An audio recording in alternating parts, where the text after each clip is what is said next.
Coding की शुरुआत web institute के साथ। सब्सक्राइब करें वेब इंस्टीट्यूट यूट्यूब चैनल को। जावास्क्रिप्ट के इंटरव्यू का मोस्ट पॉपुलर क्वेश्चन क्लोजर्स क्या होता है और लेक्सिकल स्कोप्स क्या होते हैं। कंपनी छोटा हो या बड़ा, फ्रंट एंड के फील्ड में अगर आप इंटरव्यू देते हो तो ये क्वेश्चंस जरूर आएंगे। इन्हीं क्वेश्चंस का एग्जाम्पल हम प्रिपेयर करेंगे इस वीडियो में, साथ ही साथ जवाब कैसे देना है ये हम जानेंगे। वैसे ये चैप्टर 15 है ES6 का, जिसमें हम क्लोजर्स चैप्टर को और लेक्सिकल स्कोप वाले चैप्टर्स को कवर करेंगे। Welcome to web institute. Web institute आपको अमेजिंग ऑनलाइन एजुकेशन प्रोवाइड करता है, बस आपको webinstitute.com पे विजिट करना है। अगर आप कोडिंग के फील्ड में बिगिनर हो तो हमारे सॉफ्टवेयर इंजीनियरिंग क्लासेस को ज्वाइन करना है, जिसमें आपको step by step website, mobile application, software development, इनकी प्रॉपर ट्रेनिंग मिलती है। लगभग वो सारे पॉपुलर लैंग्वेज है जो आपको फ्यूचर में आगे बढ़ने में आपकी सहायता करेंगे।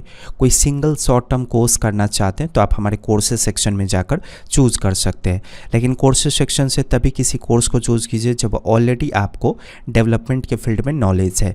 मैं आपको रिकमेंड करूँगा, अगर सिंगल कोर्स चूज़ करना चाहते हैं ना तो रिएक्ट कोर्स कीजिए, आपके लिए गेम चेंजर होगा। चलिए शुरुआत करते हैं।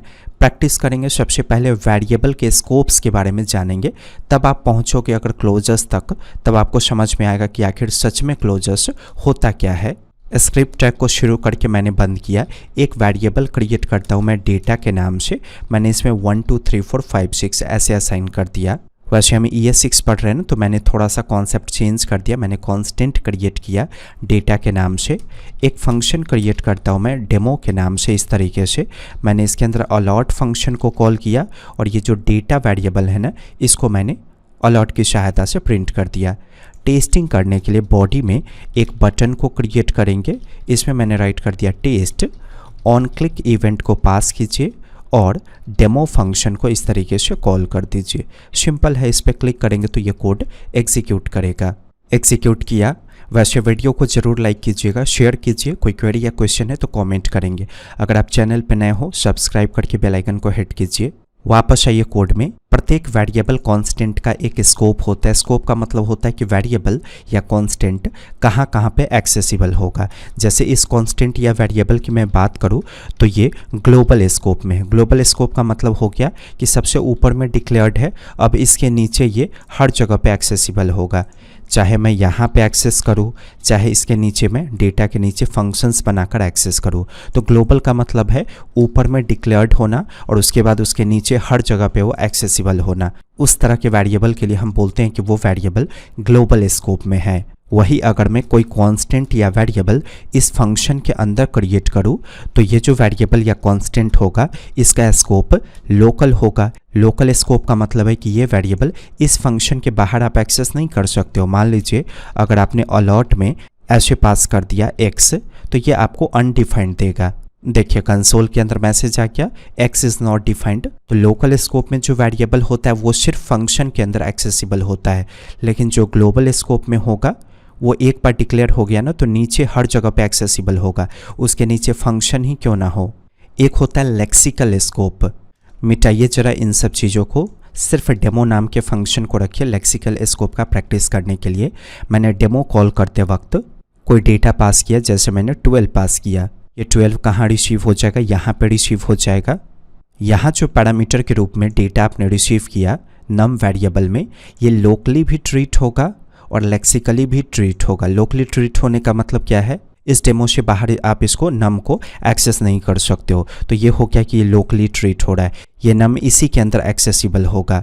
लेकिन नोटिस कीजिए, अगर मैं डेमो फंक्शन के अंदर फिर से कोई फंक्शन क्रिएट करूँ, जैसे मैंने div के नाम से एक फंक्शन क्रिएट किया ऐसे, तो अभी देखिए एक फंक्शन के अंदर फिर से एक फंक्शन है, तो इसे कहा जाएगा इनर फंक्शन, क्योंकि ऑलरेडी ये किसी फंक्शन के अंदर है। और बाहर वाले फंक्शन को कहा जाएगा आउटर फंक्शन।